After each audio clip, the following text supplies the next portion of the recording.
President Trump's got balls and he knows how to smack them, as we saw yesterday when he opened up the new golf course, the new Trump golf course in Turnberry, Scotland, with a impressive drive off of the first tee. Please welcome onto the tee the 45th and 47th President of the United States of America, Donald J. Trump.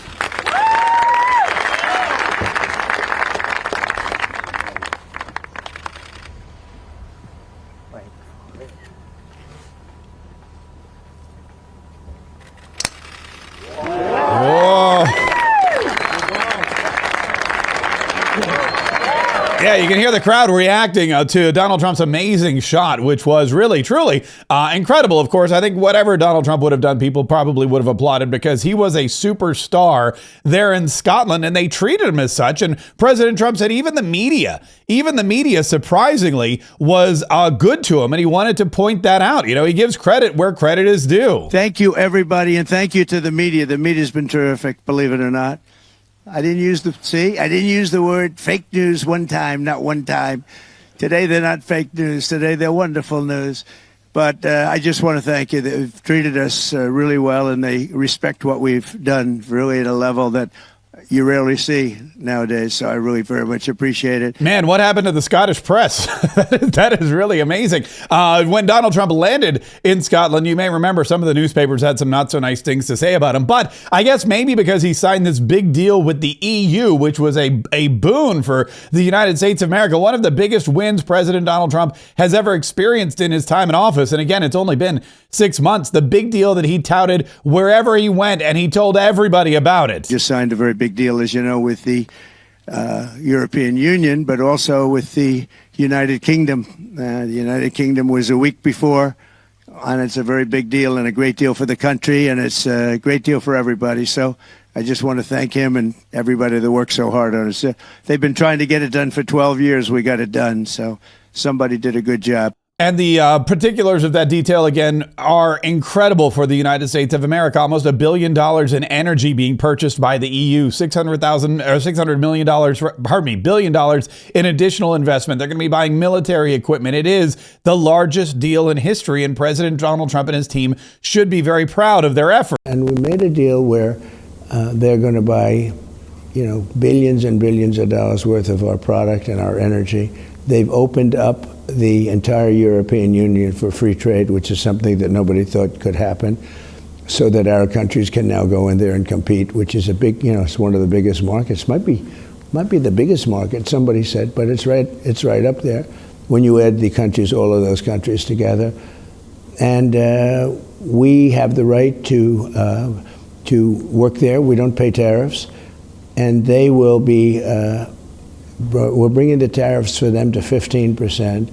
They're going to buy $600 billion worth of our military equipment. They're going to buy hundreds of billions of dollars of other equipment and $750 billion worth of energy. And it's a great deal for both. I think Europe's going to be very happy with it. They seem to be very happy, and their market's doing good. And it's a deal good for peace. We have all these countries. If we didn't make the deal, there'd always be like a hangover. It would be not good. But it's a great deal for the United States, and I hope it's a great deal for them, too. Yeah, and it is a great deal for the United States. A lot of people are saying the United States of America did an incredible job with this deal, and that clearly Donald Trump was leading this negotiation and came out with everything he wanted, and probably even a little bit more. And a lot of that was thanks to Keir Starmer, the Prime Minister of Great Britain, who was also there, who was invited to Turnberry for this monumental announcement and for the opening of the golf course. And it made for some fun and also some quite awkward moments between President Donald Trump and the Prime Minister, as President Donald Trump not only heralded him, but took some digs. Here he is saying, "Thank you so much for your support." Thank you very much, Mr. Prime Minister. And you've done a fantastic job with regard to the trade deal. They wanted a trade deal here for years, many years, through many different terms of different people. And you got it done, so I want to congratulate you on that. And it's a great deal for both. It brings unity. We didn't need unity, but it brings us even closer together. I think it's good for both parties. And then immediately after that, he was asked about visiting London, and he said, "No, I'm not going to go there. That mayor is a horrible person," which made Keir Starmer squirm in his chair just a wee bit. Will you visit London during the state visit? I will. I'm not a fan of your mayor. Why not? I think he's done a terrible job, the mayor of London. But the nasty person, I think he's done. I think he's a friend of mine, actually. No, I think he's done a terrible job.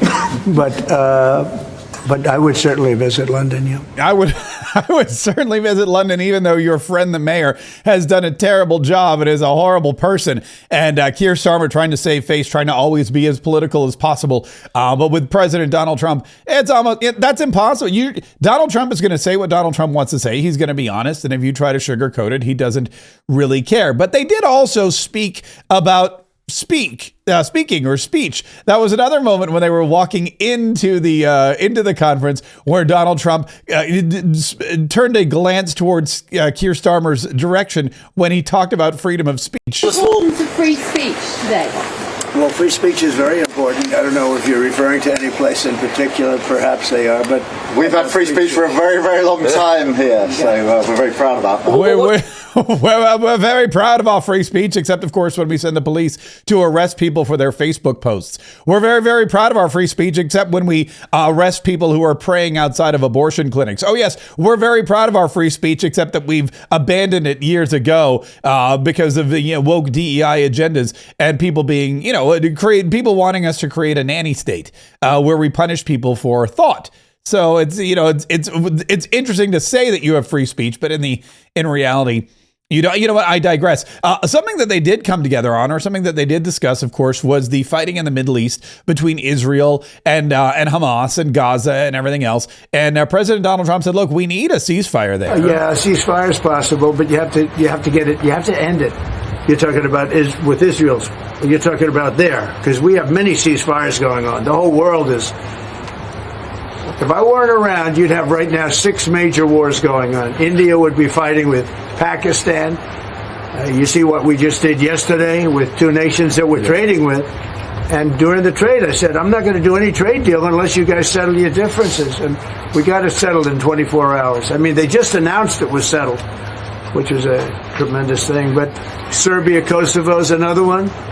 We have many hotspots that were at war. I think a very big one was India and Pakistan, because you're talking about 2 nuclear nations. That was a very big one. And we get help from the UK. The Prime Minister's helped. We have cases where we specifically need the help because somebody comes from here that you're aware of. And, when you come from a country, you can do things. And I call up the Prime Minister, and all of a sudden, he's able to do things. True also with other presidents and prime ministers. But we've done it. Nobody's ever done what we've done. We have 6 different major if you take a look at Rwanda and the Congo, Republic of the Congo, they've been fighting for 31 years, 8 million people dead. It was going on. Nobody could go to that part of Africa. They were being killed. If to even walk there, you're being killed with machetes. And it was a violent situation. And I was able to, they liked Trump. They wanted to make a trade deal with Trump. They wanted us to take their rare earth. They want to give us their rare earth. And I got to know the leader of the Congo. I got to know both of them indirectly. And I called him. I said, let's end the war. I don't want anything until you end the war. And we ended the war. As you know, the foreign ministers came up 2 weeks ago, and the leaders are going to be coming very shortly to Washington, Rwanda and Congo. I mean, that's another one that we did. So we've done a lot. It's an honor to do it. It's not hard for me to do it. And I use, not in all cases, but I use a combination of knowing them a little bit, or in some cases knowing them a lot. And that's something that he's hoping to use in the Middle East, where he knows Benjamin Netanyahu very well. But it is true that the amount of war and the amount of killing and the amount of conflict that Donald Trump has been able to squash, India and Pakistan, of course, Rwanda and Congo, Cambodia and Thailand just last week, Donald Trump has been able to get in there and nip these things in the bud using trade, using money, using negotiation tactics before they become inflamed. Whereas the Democrats and Joe Biden and Barack Obama and others before him would have just allowed these things to fester until they became massive military problems, not just for those countries involved, but also for the United States of America. Donald Trump saying we're going to end these endless wars before they even begin. One war that's still raging is the war between Ukraine and Russia, even though the $750 billion in energy purchases that the EU will be making from the United States should hopefully choke off Putin's power and his ability to continue to attack mercilessly Ukraine. And President Donald Trump mentioned that, said, look, I'm very disappointed with Vladimir Putin. I'm not sure what he's doing, but he's gone crazy. I would have said 5 times we would have had a deal. I've spoken to President Putin a lot. I got along with him very well. But 5 times, and every time 4 times maybe, but we've had discussions. You and I have had discussions. We thought we had that settled numerous times. And then President Putin goes out and starts launching rockets into some city like Kiev and kills a lot of people in a nursing home or whatever. You have bodies lying all over the street. And I say that's not the way to do it. So we'll see what happens with that. I'm very disappointed. I'm disappointed in President Putin. Very disappointed in him. So we're going to have to look, and I'm going to reduce that 50 days that I gave him to a lesser number because I think I already know the answer what's going to happen. And one of the other things that they did come to an agreement on is Gaza and Gaza humanitarian relief and aid to the Gazans, because even though Donald Trump announced we sent $20 million worth of food and aid and relief to Gaza, it's not getting through. It's not getting to the people who need it. It's being stopped. And he said that's something that we definitely need. Definitely need to work on. We also discussed, obviously, Gaza. And I think before we get to phase 2, which is, what's going to happen afterwards, we want to get the children fed. We made a contribution a week ago of $60 million, all going into food. We only hope the food goes to the people that need it, because so much, as you know, when you do something there, it gets taken by Hamas or somebody, but it gets taken. But and we're prepared to help. We want to help. It's a terrible situation. The whole thing is terrible. It's been bad for many years, but it's great to hear you feel the same way that I do. We have to help on a humanitarian basis before we do anything. We have to get the kids fed. So we've been sending in a lot of food. A lot of the food that's been going there has been sent by the United States. I spoke yesterday with the president of the European Union, Ursula, who was terrific also on the subject, and she's going to play a big role also in helping us. So we have a good group of countries that are going to help with the humanitarian needs, which is food, sanitation, and some other things. It's very difficult to deal with Hamas, as I said. We got a tremendous amount of hostages out, but it would take place in drips and drabs. You'd get 10, you get 5, you get 2, you'd get 10, 12. We get 12 one time.